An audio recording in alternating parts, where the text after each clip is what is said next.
This is my husband, Garrett. He just popped up. He's like running OBS with the laptops on the ground. Anyways, so we're continuing our series today about what we find annoying about the types. And today it's INTJ's turn, which is my type. So I told Garrett to roast me. So normally I feel like I come up with more points than he does. But today I was like, for the sake of it being really fair, I was like really try to brainstorm and think of a lot of stuff because I really want this to be. I hate it in typology stuff when people do a video about their own type and they're like, yeah, and we're just the God type and we're so rare. So I really want to stay away from that. So I'm trying so hard to be fair is what I'm saying. Because I want to be able to, like, if I can dish it, I want to be able to take it. You know what I mean? So yeah, so we're doing the INTJ today. Just a note kind of about the series is that it's called How the Types Are Annoying, but tongue-in-cheek title. I just wanted a provocative title. It's mostly just a provocative lens through which we could talk about how the types need to grow. So in this case, it's the INTJ. And so usually I notice these behaviors more so in the unhealthy types. There's like a spectrum of unhealthy to healthy. And so you see most of these behaviors in the unhealthy types. It's not that all INTJs exhibit these behaviors. It's not that all unhealthy INTJs exhibit these behaviors or that these behaviors are even exclusive to INTJs. It's just that I tend to notice unhealthy INTJs exhibiting these behaviors more often than unhealthy other types. So Yeah. I got that caveat in there. So yeah, talk about what we love about INTJs. I've been around maybe closely been around maybe 5 INTJs, so not that many. Like I know of more, but the ones I've like really known, been friends with, maybe like 5. I think they're super I think they're super interesting. Of course, it's my type. I think they're super interesting. It's kind of hard for me to get along with them. I was like, when like you're too similar to someone, it's kind of hard to get along with. But I do find them to be super creative. I really like the way that they do business type things. I think it's super inventive and kind of almost a philosophical lens on business, which I think is really interesting. I obviously like INTJs. Here we go. I think they're very attractive. Oh my. I love TE. So I think especially healthy INTJs. I mean, obviously I think people are attracted to healthy personalities in general. But I think healthy INTJs are great at, they have good effectiveness. They have some SE groundedness to them. So they're enjoyable to be around. I think their FI pokes out in fun ways, they can be sensitive and relatable, which sometimes you don't see from knowing an INTJ from afar, sort of. So I think they're a really interesting, complex type. Yeah, super interesting. Common mistypes we'll go over. Randomly, ISTPs seem to mistype as INTJs a lot. Yes. Which is sort of, because they have, I guess, 2 of the same functions, but yeah, It's a random mistype. But any of the 1 letters off, you could mistype as. So A might skew towards INTJ. ENTJ might. ENTJ. INTP is a big one. Yeah. Almost every INTP I know initially thought they were an INTJ because INTPs lead with a J function and INTJs lead with a P function. So if you have kind of a beginner understanding, J's must be methodical and technical and stuff. If you have a beginner understanding, you might mistype. Yeah. I wanted to read off the jobs. Okay. I make a list of all the types I know. The ISTPs, the jobs that they have, these individuals I know. Firefighter, EMT, welder, mechanical engineer, bus driver, designs hydraulic systems, nurse, roofing, science teacher. So you can get the vibe. I read these off because I want you to get the vibe of what ISTPs are like. And these are kind of stereotypes, but they're stereotypes for a reason, and that these people that I mentioned enjoy these jobs, and the reason they enjoy these jobs is because they lend themselves to TI and SE pretty well. Mm-hmm. Okay, INTPs that I know. Computer programmer, works in IT, video editor, physicist, works at SpaceX. So right in line with the INTP stereotype. But again, they become stereotypes because those jobs lend themselves to TI and NE really well. Okay, the INTJs I know. An ethics professor and philosophy professor, owns a real estate company, podcaster, math professor, project manager, CEO for a nonprofit. So I just wanted to read those off just so you can get a vibe. It's, stereotypes are valuable in some senses, especially if you have a clustering. If you in your life have a cluster of INTP stereotypes, maybe you should look at it. One stereotype in and of itself, maybe it's not enough. But once you start having a cluster of stereotypes, then it starts becoming something you should look into. Yeah. So I just wanted to mention those jobs just so you can get a vibe. Yeah. All that being said, it's common in the Myers-Briggs community to have a mistype. So if this video doesn't resonate with you, check out some of those other types and see if some of those maybe resonate more for you. Yeah. Yeah, and it's not to say that like certain types couldn't have any of those jobs, but I just want to point that out there. Yeah, okay, so now I want to get into the function. So I'm going to put a whiteboard on the screen with the different functions. So INTJ's first function is introverted intuition. And intuition is the opposite of sensing. So sensing is like what you're currently experiencing. And intuition is the opposite of that. So it's what you have not experienced. So that could be the future. That could be kind of like reading between the lines. Like you're literally experiencing reading the lines. But it's like a reading between the lines, at kind of like the subtext of what's going on in between the lines. It could be noticing patterns between things because you don't, with your eyes, it's like something beyond noticing, like when you notice a pattern, it's something beyond. And when it's an introverted function, that means to turn inward. So it's an inward processing of those different things. Their second function is extroverted thinking. So extrovert means to turn outward. And then thinking is like different logical criteria, which oftentimes has to do with metrics. Not only metrics, but a lot of times has to do with metrics. So external metrics tend to be money, time management, how efficient are we being as a group, how's our productivity as a group. So it can be a lot about leadership. A lot of business books are very TE oriented. And their third function is introverted feeling. This right here is a big difference between INTJs and then INTPs and ISTPs. So if you feel like you're super unemotional, I would look into a different type because people tend to really be in their third function. And so introverted feeling is their third function. So it's an inward processing of feelings. So that's feelings, emotions, morals, convictions, and it's how you feel about things. And it's kind of just like a gut level. It's kind of hard to explain sometimes. It's just kind of a gut level, self-evident how you feel about things. And then their fourth function is extroverted sensing. So it's turning outward to things you can experience with your senses.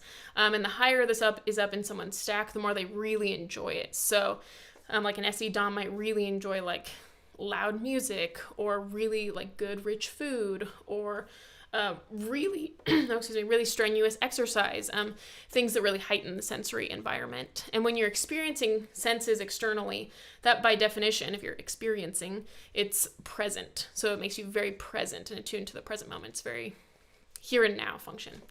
So yeah, those are the four functions of an INTJ. And now we'll get into how they're annoying, quote unquote. So yeah, roast us, Garrett. This is mostly going to be Garrett. We'll see how the ISFP does roasting. And a reminder, these it's just like a tongue-in-cheek way of highlighting growth paths. So as we're going through these, some of these will relate, some of these won't. But yeah, we're just highlighting some unhealthy, annoying things about this type that are basically growth paths for you. Yeah. So we know FI third can be sensitive.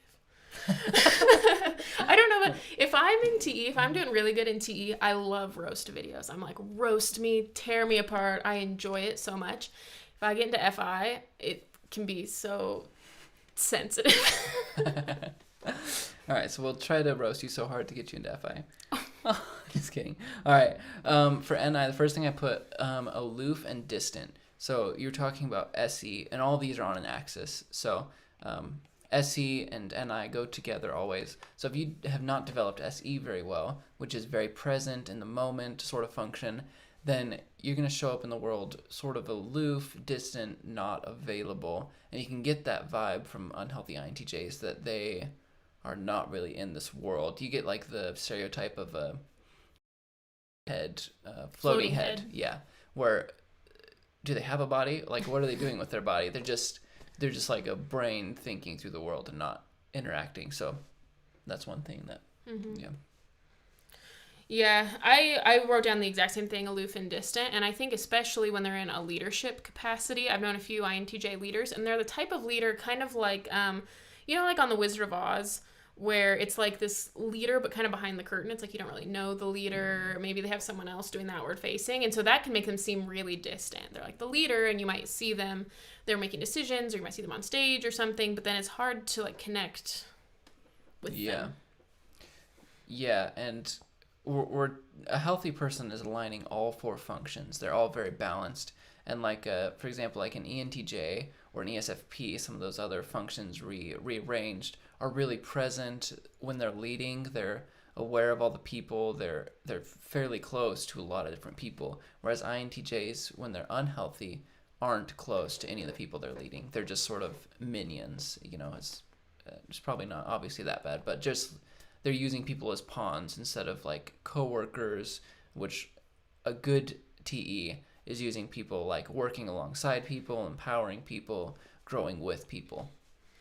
Yeah, and I think a lot of that, like, villain, minion stereotype, sometimes it's just because when you have SE fourth, not wanting to expend a lot of sensory energy, and so then you have other people, and I think it's not necessarily always trying, like, with bad intent to, like, have these minions, but it just seems so much more efficient to have other people doing stuff that it can become minion-like. Yeah.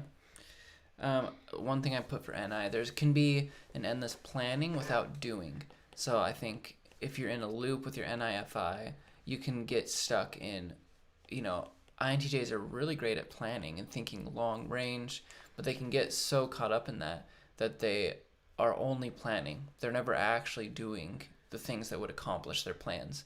So if you have big dreams that maybe you've had for the past 5 years and you're not closer to it than you were 5 years ago, then you're never going to get close to it unless you start taking steps, unless you start interacting with the real world through your extroverted sensing, through your extroverted thinking. So there can be this tendency to analyze, and just this joy in analyzing over doing. Yeah. There have been a lot of projects that I have planned out, and then they never came to fruition. Like in middle school, I planned out my, the architecture for a house I was going to have. And now, where is that piece? Where are those blueprints? I do not know. But it's stuff like that. Or, like, I was reading, like, marriage books in middle school. You're like, why are you reading marriage books in middle school? It's just, like, this planning that doesn't ever come to fruition. And it's honestly a waste of time. Yeah. But it's fun. So, yeah. Yeah, and some of that, like, in those cases you mentioned, it's like planning as a way to escape. Because you're obviously not going to apply some of those things immediately. Like, if you're planning for business that you're not even in a scenario where you would start it for another 5 years, then you're too early in the planning phase. You're, like, just planning to escape in some realm. Like, there are other things in your life that you need to plan. And so. Yeah, I think that is a good point about planning to escape. It's like, my life's not enjoyable right now, but I'm holding on to this. It will be, 50 years from now, it will be. Mm-hmm. And so it's fun to plan out this future life that I will like my future life. I don't like my life now, but in the future, I'll like it. Yeah. Every function is healthiest at its most balanced point. So plan really well for the moment and what's going on in your life right now. I think that's the healthiest NI. It's good at planning while taking into consideration what am I doing right now that needs planned. Do you have any other for NI? No, I just did one for each because I wanted to give space for you to say a lot of your stuff. I put unrealistic expectations. So I think part of this planning, you can have such big ideals. If you have not developed TE and SE enough, then you're going to create unrealistic expectations because you have all these dreams, you have all these FI, I want to do this, and these NI, look at all these possibility, like long-range possibility if I did something. But then your TE and SE aren't serving you enough to get there. So you can create unrealistic expectations, I've noticed. Yeah, and I think that unrealistic expectations can be over the self and over others. Mm-hmm. I think it's happened in a lot of my relationships where people express that I just have too high expectations of them and can be too critical. Yeah. The last thing I had, almost a disdain for SE, I put. So, for example, in unhealthy types, the disdain for looking good, taking care of self, a disdain of sports or temporary enjoyment. So they can almost disdain this SE. Like if you think of ESFPs, they're very in the moment. They're experiencing things. They play a lot of sports. They do a lot of things that may not have long-term benefit. And they do have benefit, but I think NI can sometimes disdain that if it's not balanced. Yeah, I think I met a couple INTJ. I knew one INTJ YouTuber, and she said that she would only shower the day before filming, and that was it. And I do the same thing. I mean, I'm not showered like right now, but I only shower right before filming. So I'll shower like once a week, especially if it's super bad. I'll do stuff like that. I'm not sure if that's more like, could be more SI than SE. I've had I think it comes from FI as well, that I've had like, I'm going to be so authentic. Because you get, FI with SE can be kind of hippie-ish when you think of like ISFPs, for example. So if I get too into FI, it's like, who needs to TE? We don't need to show people that, we're reputable. I just won't shower, and then the real authentic people will like me. And if they don't like me, if I'm unattractive, then they're fake. And it's just all this, like, it's very hypocritical because I don't extend that same sort of benefit to other people that I want them to extend to me. Yeah, and I think you've mentioned this, and I think it's worth mentioning. Like, the way you take care of yourself exhibits like how other people should value you. So if you don't dress well, then other people aren't going to treat you as well because you aren't treating yourself well in a way. Like SE DOMs, so I think healthy SE DOMs understand that like when they look good, they're doing good. Like they're being responsible for themselves. They're being responsible for how they show up in the world. I was just listening. I've been like keeping up with the like Johnny Depp trial, and I was listening to some lawyers, and they were commentating on it, and they were talking about that some jurors are really affected by the way people look. So they found that the more attractive someone is, the more their credibility is really affected to jurors. And I think that kind of relates to like any realm of life. Like if it affects jurors and how credible I think you are, I think that's, that just shows that the average person really will put emphasis on that. And I think it's because you get a lot of people that are censors, and so they value that type of thing. And so I think for censors in particular, if they weren't showering, it would really demonstrate they were unhealthy.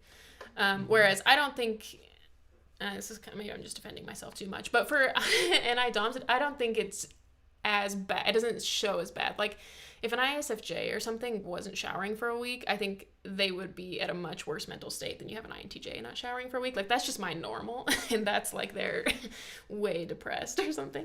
So I think then you think that people are the way that you are, and so anyways, I digress. Yeah. All right, that's all I've got for NI. Okay. TE. Nice. For TE, I wrote down goals are more important than like everything.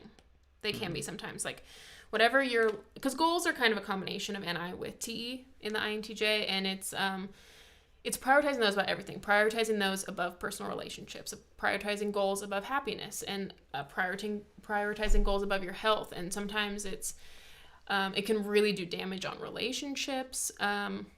With the INTJs, I see more of like a workaholism that damages relationships. With INTJs, it's more of like I'm going to retreat into my planning. You're not really here.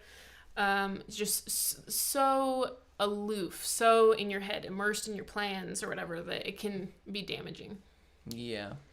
Yeah, you can get that like Enneagram 5 type stereotype of like in your fortress where you're just walls are up, and I had that for my first point for TE. They can come off like impersonal and cold, and I think that's just because of that sort of aloofness of NI, along with like a lower FI, if it's not healthy, that they're just sort of distant from the world and they're closed off to it, and they're doing plans, but they're doing them on their own. They're not doing them with other people.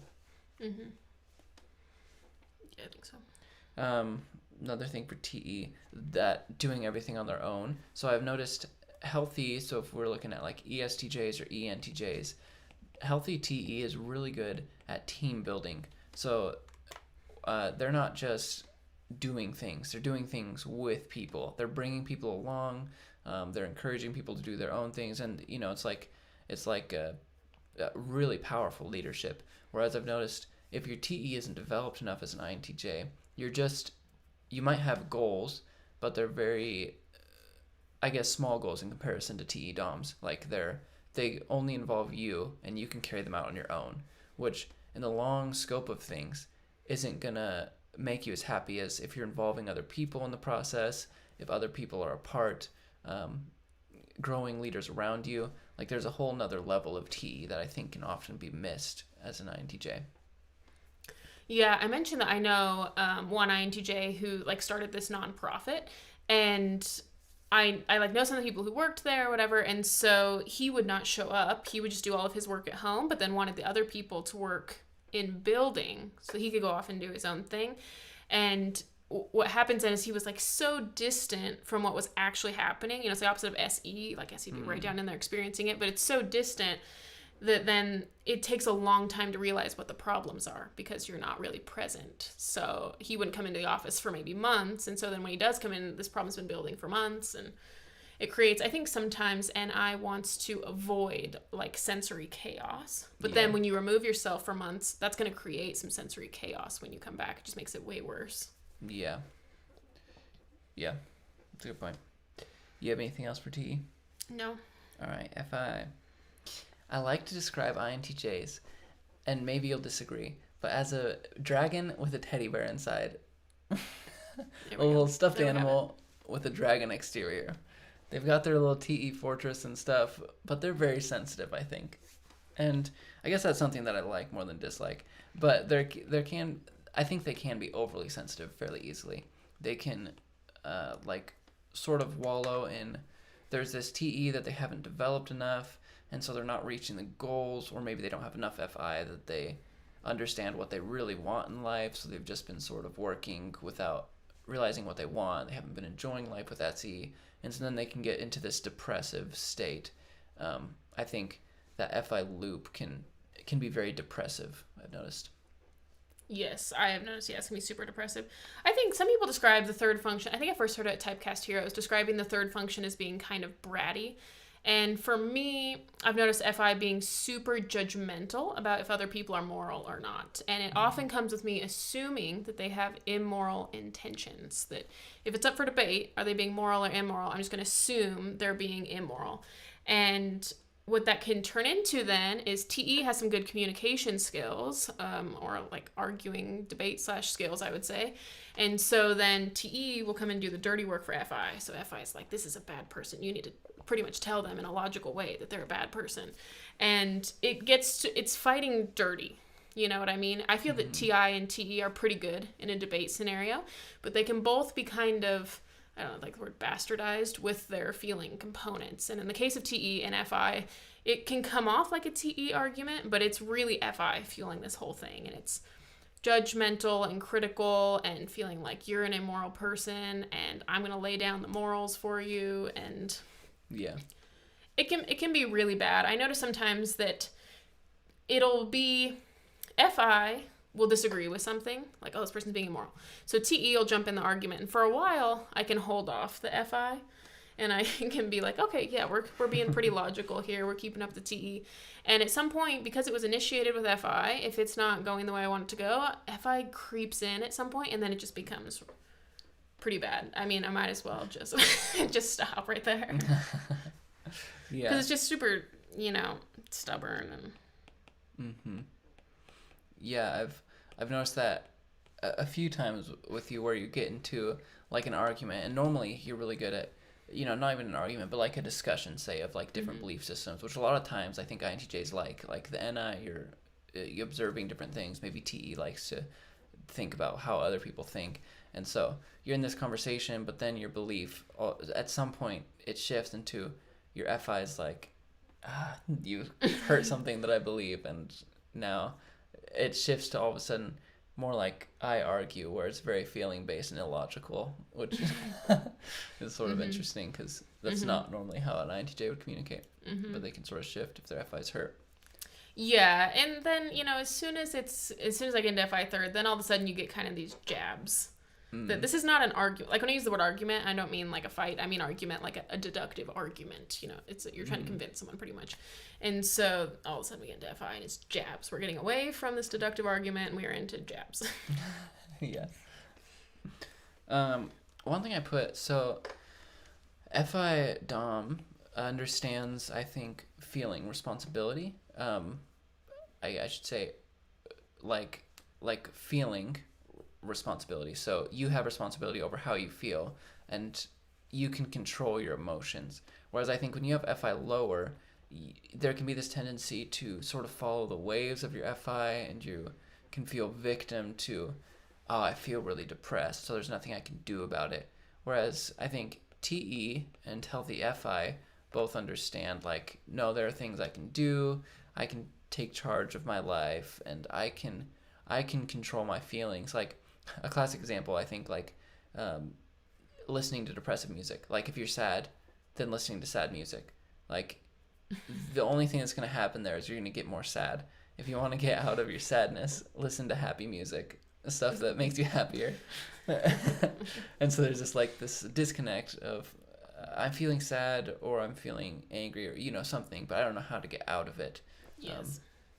And so I think it can be valuable to develop your FI in a healthy way to where you understand what you feel, but also understand that you do have TE higher than you have FI. You have the ability to control what you're doing that leads you to emotional states. Yeah, I'm still kind of unclear on how that works, choosing to get out of a bad emotional state. I still am not really sure how that works. Because the only method that I've really found is I'll be feeling kind of sad, so then I'll put on sad music and just entrench myself in the sadness for a while, and then it'll go away. I don't know what else to do about that.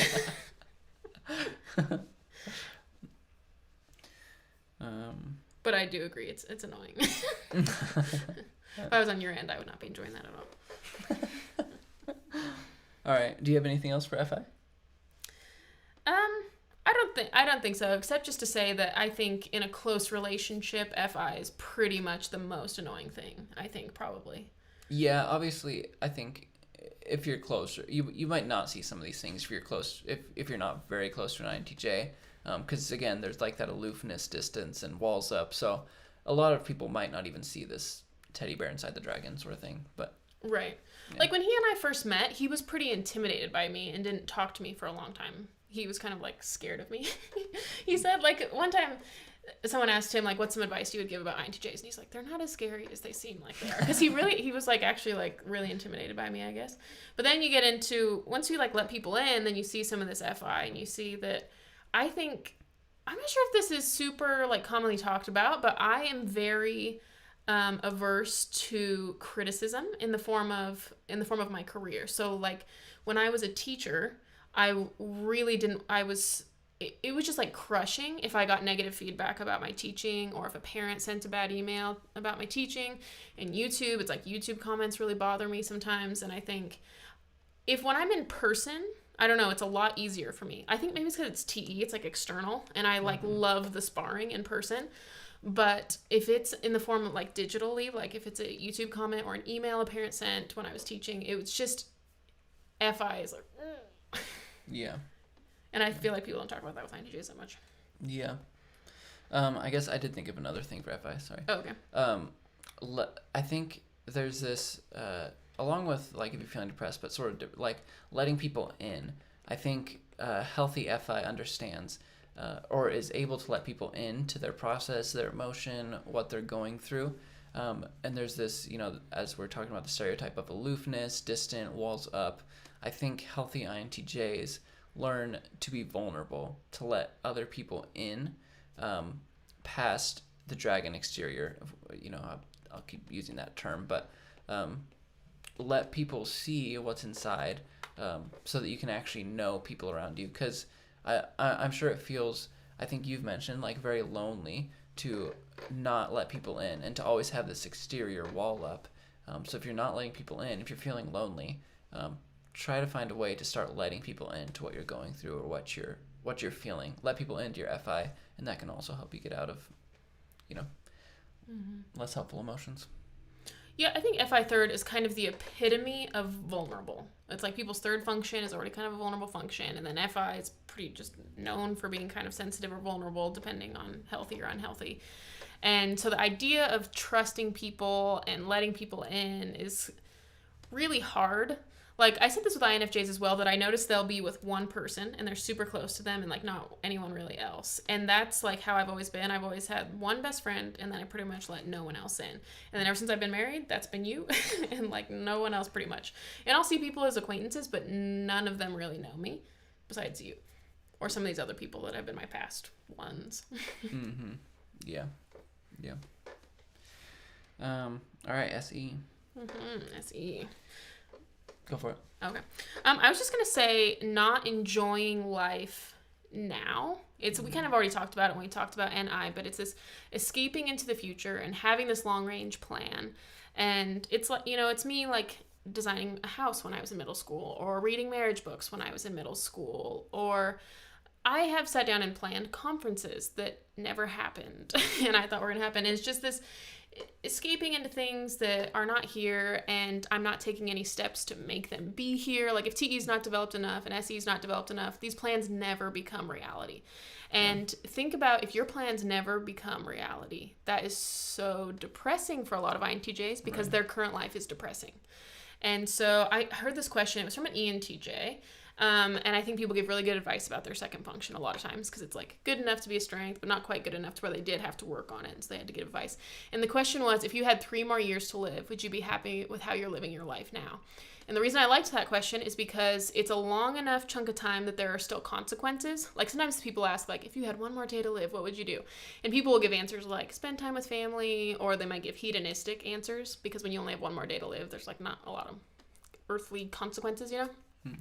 But it's long enough that there are consequences, but it's short enough that you can't be in this like, I have 50 more years, so it's okay if I hate the first 50 because, 50 years from now I have this plan, so we're going to be fine. Yeah. And that was kind of the wake-up call that I had when I had my whole breast lump scare that was like, I have this 50-year plan, and I am thinking about it. I'm going to hate the first 45 of it. This is a terrible plan. How about I do something I actually like now? Yeah. So I think, enjoy your life now. Yeah, that's a good one. That's a good big one. It was a smaller one. Lack of sensory awareness, basic necessities. So I might notice this more just being married to you, but like lack of drinking water daily, like routines, like you talk about showering consistently, or just like sensory awareness, fainting because you haven't eaten enough. Like there are basic things that SE understands to take care of your body. And so if you haven't developed SE, then, and I think you've talked about before, NI suffers if you're not taking care of SE. Like, again, functions are at their healthiest when they're balanced. So NI is going to serve you the best when it's balanced with SE. So make sure that you're taking care of your body because you want to be able to think well, you want to be able to process well your long-term plans and everything, but you're never going to see them come to fruition if you don't take care of your body right now and take care of your present moment. And that does include things like enjoying your life right now as it is, taking time to play, Mm-hmm. Yeah, it's almost like when I imagine myself in the future, it's like I imagine a different person sometimes. It's like I imagine this evolution has gone on and it's like almost a different person, but you have to realize like you're going to be the same person 50 years from now. So if you're unhappy right now, at some point, and you want to be happy, if you're not happy now and you think you'll be happy in this 50-year vision, at some point, something along the way is going to have to change in order to be happy. And you don't want to just have the future being this carrot down the road that you think, oh, I'll be happy then, because it just never really happens. And I think what a lot of people do is their first function will have a goal. So they develop behaviors that they think will meet that goal, but it actually does the opposite. So for NI, so it's like, I want to have this future vision and this is like how I want things to be. So you develop these behaviors like planning and getting immersed in planning, getting immersed in the learning. And you think that that's going to help you reach your future thing. But really what happens is then you may neglect your body, you may neglect your current happiness. And so by the time 50 years comes down the road, you have so many health problems because you neglected your body for so long. And so you want to avoid the sensory chaos, but by avoiding it, you like create more sensory chaos. Yeah. Last thing I have here, lack of body language. So where I think this shows up, I think INTJs can often be misunderstood simply because their SE isn't developed enough to show what they're thinking or what they're doing. So maybe they really care about someone, but that person has no clue. I think that can often be the case where they really like this friend of theirs, but they never show it through SE. They never, they can be unexpressive if they haven't developed SE. And maybe if their FI isn't developed enough, then they're too scared to share that they really like this person. So I think long term, if you want to be happy with your relationships, it's going to take digging into SE, body language, as well as FI, vulnerability, where you're able to share yourself, not just in words, but also in action, where you can hug people that you're close to. I think even touching, I think in general, can be sometimes hard for INTJ with the SE low. But yeah, getting comfortable with sharing yourself through your body and your words. Yeah, I have been called, like throughout school, I've been called stuck up a lot, and I was always just like, where are people getting this? And then over time, as I've watched myself on camera, I'm like, oh, I can like see some of this stuff. I've been told to smile a lot, and I can see where they're getting some of this stuff. And like he was talking about, there have been a couple ENFPs and one ENTP that I really liked. And then over the course of being like acquaintances with them, eventually expressed like, I never thought that you liked me. And over time, you're like, the first time it happens, you're like, wow, why did they think this? But then as it becomes a pattern, you're like, maybe it's something on my end for so many people. I think INTJs complain a lot about being misunderstood. Mm-hmm. And you got to think about, like, if tons of people are misunderstanding you, then you're probably the problem because they're not. I mean, part of it is just, I suppose, you talk, well, it's just because we're rare and that's why people misunderstand us. But part of the deal is just not being very expressive on your face and not communicating what you're feeling. And there are lots of things on the INTJ end that have nothing to do with being rare that will just make them be misunderstood, I think. Yeah. That's a good point. Do you have any other SE stuff? No, I just wrote down one for each thing this time. Cool. Well, let's get into, so we'll summarize basic growth paths. What's your best advice for INTJs to grow? Like I've said for all the types, I think it's really the because people just, if you're introverted, you have a preference for introversion, you're already going to probably be in that first and third function already. So it's a matter of getting into the function that's of the opposite attitude. So for extroverted thinking, that has been like monumental for me to start having like career goals and working on them.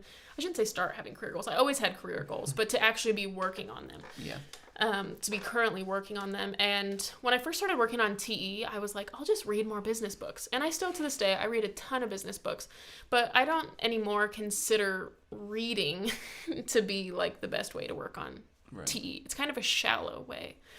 I think it's good to like actually be working on goals.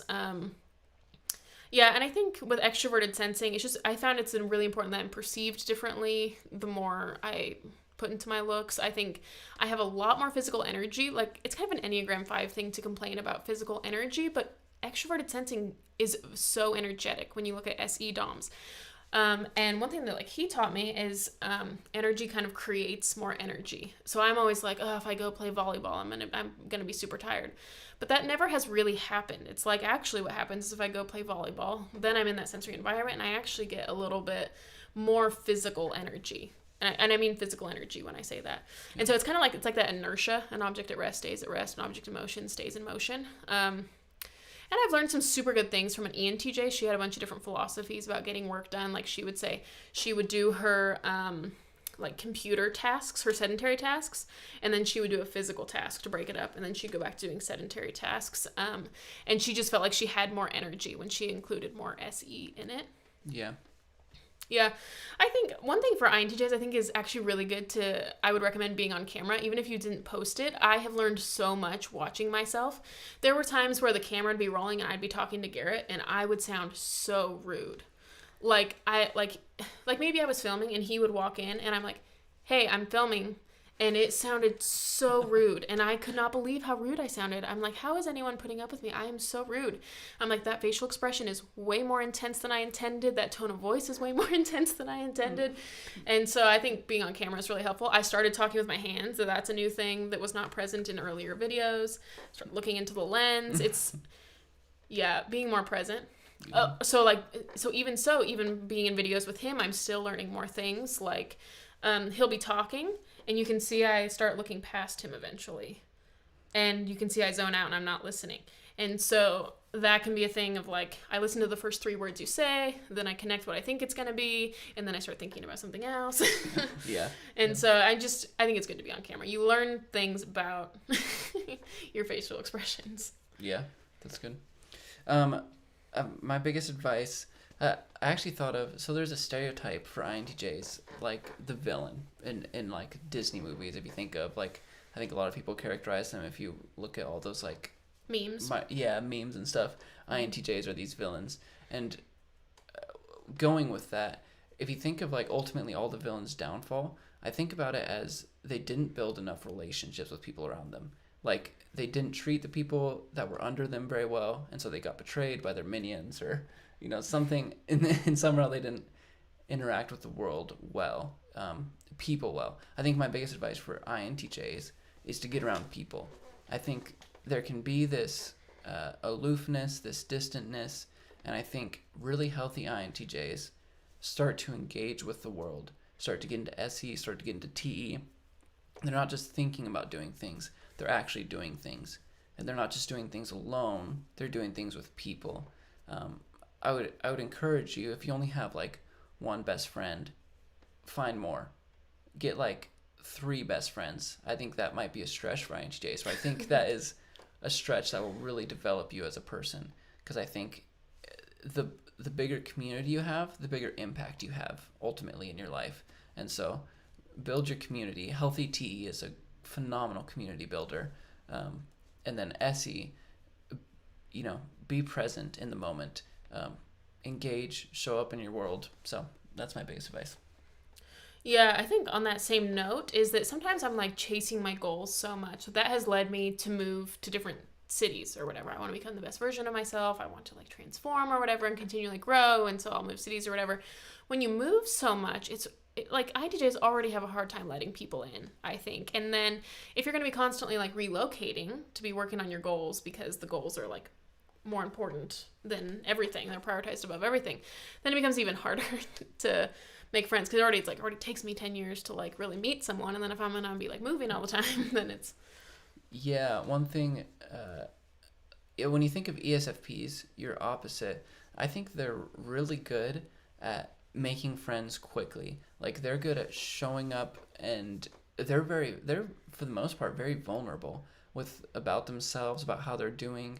They just are sort of blabbermouth about how I'm feeling, and I think they make friends really quickly because of that. They're sort of the opposite of like a they're the opposite of intimidating. They're open, they're coming to you, they're proactive about relationships. So as an INTJ, I think you should look up some of those characteristics. Be proactive. Don't wait for people to come be your best friend. Try to be a best friend to other people. Go and start vulnerable conversations. Start with how you're feeling, and that can be sort of a scary thing, but start to get into looking more like that ESFP where you're sharing yourself, showing up more as yourself. Mm-hmm. Yeah. Kind of back on the villain thing, I think it's really interesting with, like prequels or whatever, or like villain backstory movies, like Cruella de Vil, for example. Like, you have these villain backstories. They always pretty much start with the villain being a victim. It's always this FI sadness thing. It's, I was abandoned and I was vulnerable and I was hurt. And so now T's going to come in and protect me. And we are never going to be vulnerable ever again. Yeah. And so I think that's where you can get stereotype. But I think a lot of INTJs are worried about being a bad person. Mm-hmm. I think with the FI. Sometimes I think people are kind of unsure about their third function. They're like, it's really important to me, but like, I'm not really sure. Yeah. Yeah. Mm-hmm. Well, in summary, we love I don't INTJs. feel roasted at all. Don't feel roasted? I think that was not nearly strong enough. Okay, hit us with something like... And the ISFP fails to deliver harshness. I got nothing. Oh, okay. Well, it's okay. I can't think of anything either, but... I think you guys are awful human beings. You guys are really immoral. Perfect. This is stuff we're looking for. There you go. You guys are terrible at all that you do also. You never achieve goals. Oh, jeez. Okay, here's the criticism. Actually do some of this stuff. Okay? I have every intention of not doing any of these things that we just talked about. I hear it. I understand it. Yep, it would help me to get more friends. I'm not going to do it. Okay? That's the criticism. Actually do it. Yeah, here's the deal. If you don't do it, then FI whine. And just go cry because you deserve it. Get some TE and get some SE. Go do stuff. Get off your computer right now. Text someone to hang out. Go text someone that you love them. Oh. All right. Okay, awesome. Okay, well, that's it. Okay.